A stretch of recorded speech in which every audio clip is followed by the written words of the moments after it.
The next thing I'm going to talk about, hopefully for less than 15 minutes, is trademarks. Trademarks, I think, can be explained much more simply than copyright. Trademarks are basically an identifying badge. So they identify the origin of a trader and allow that trader to differentiate themselves from another. So we all see trademarks every day. You see Nike, Adidas, you see LG, you see Samsung, lots of different trademarks. And the thing about it is that if it allows you to identify where the thing came from. So if you bought a Samsung TV and you found out that actually it was manufactured by LG, you'd be like, wait, but I bought the Samsung one. That's confusing to me. All right.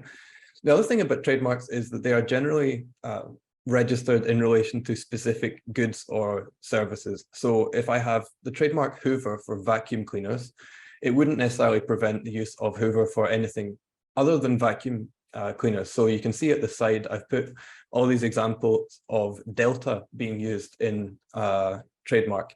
And these don't conflict with each other because clothing is not the same type of product as electronics. Nobody's going to confuse, nobody's going to buy Delta Electronics thinking it came from Delta Clothing because the businesses are not the same.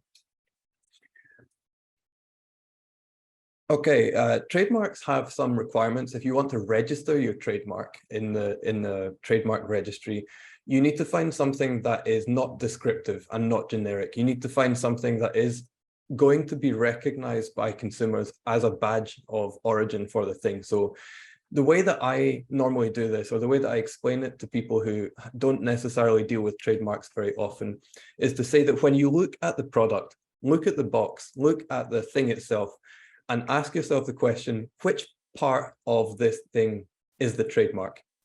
So I've got this box on screen just now. If you look at this box, which part of it do you think is the trademark? Well, the obvious candidate for me is the red diamond shape that says DG packaging in it, right? That's what I would identify as being the trademark in this case. All the other stuff is just, you know, it doesn't tell me where the thing came from. It just maybe provides information or makes it look nicer or something like that. But the DG packaging, when I look at this box, I say, oh, this box must have come from DG packaging. That must be where it originated. So that would be the trademark in this case. Trademarks can be used on social media. So I just want to make this quite clear because it can happen. You can do a lot of things by accident on social media, and a lot of things can get a bit confusing when it turns into the internet and social media. So trademarks are the identifying badge. So in terms of online use, we can see trademarks being used as hashtags, you know, so hashtag Nike could potentially be a trademark use.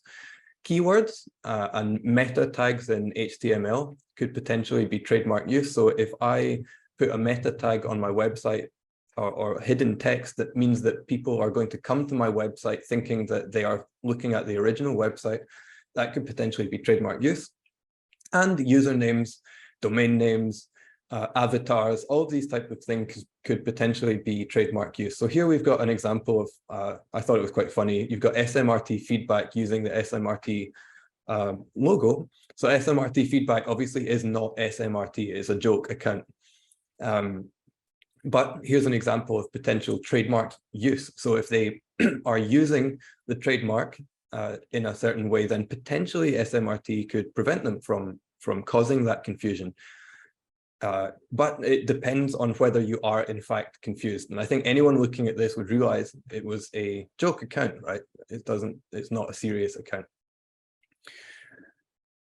Generally, most social media platforms have some policy on trademark use. So basically what they say, and it's not particularly helpful usually what the policy of the platform will be is that you are not allowed to use the trademark in a way that infringes another person's rights, which is not particularly helpful. But we also see people saying stuff like, you're allowed to use trademarks in a nominative or other fair use manner. So Twitter says this. Singapore doesn't have anything like this. We don't have nominative or fair use of a trademark in Singapore. This is an American focused policy, but the laws roughly the same, and I'll explain why. Trademark use means that you are using the mark in a way that interferes with the function. So again, what is the function of a trademark? It is to identify the origin of goods or services. So if you're not using the mark in a way that disables or causes problems with someone being able to identify the origin of goods or services, then you will not be using the mark in a trademark sense, which means that if I'm simply using the mark to illustrate something and not indicating any connection with that person, then I should be able to use the mark. Now, this is a bit of a tricky concept, I admit, and lawyers will argue about what constitutes trademark use or not. But I'll just give an example of how I might go about applying those tests. So if you look at hashtags, for example, hashtags are used to more easily index posts on Instagram. So say that I buy a new pair of Nike shoes and I post up my picture and say, you know, looking good today, hashtag Nike, hashtag Thursday morning, hashtag feeling good, right? Nobody would think that that hashtag Nike meant that I was Nike. You know, they wouldn't think that, oh, Paul must be Nike. He must be the source of those goods. He must be the origin of that thing. So hashtags probably less likely to infringe. Keywords and meta tags, you're starting to get into the realm of potentially misleading people into the wrong conclusion about where things came from. And then when you have usernames and domain names, you start to get into territory where as a result of use of that username, for example, if my Instagram handle was @Nike and I started selling shoes, right? Then I would potentially be infringing Nike's trademark because I'm using that mark to sell shoes, which is the same as them, and I'm doing it in a way that could potentially cause confusion amongst users. So that's how I would look at this trademark use type example. Just to give you some sort of basic guidelines, and I think Joyce will be talking about this a little bit in terms of Lazada's platform. But generally, if you're using an online marketplace, if you are putting your goods, whether they are new products, whether you've imported them, whether they're secondhand or something like that, generally it's okay to list genuine products. Okay, so you can resell your Nike shoes. That's not going to be treated as trademark infringement in Singapore.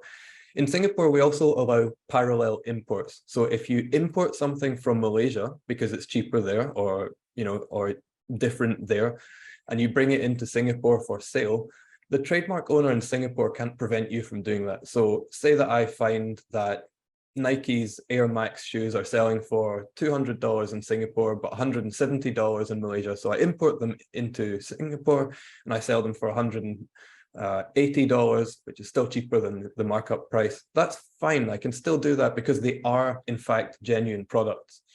If they are fake products, counterfeits, then import would be trademark infringement. It's also okay, and this is where the nominative or other fair use type explanation comes in. It's also okay to sell or resell accessories for other brands, provided that you don't suggest that you have some sort of commercial connection with that brand. So say that I make iPhone cases. I say these cases are compatible with iPhone 14 and iPhone 14 Pro or something like that. I'm not saying that I have anything to do with Apple. I'm not necessarily communicating that to the public. I'm simply saying this phone case will fit onto an iPhone 14. That's why I'm making this product. So those are okay to list. The only thing I would add about listing products on some sort of online marketplace, and I'm sure Joyce will go into more detail on this, is generally it's not okay to use other people's photographs. And this isn't a trademark issue so much as it is a copyright issue. Again, we talked about putting something on the internet constituting a communication of that work to the public, and therefore something that the owner can stop.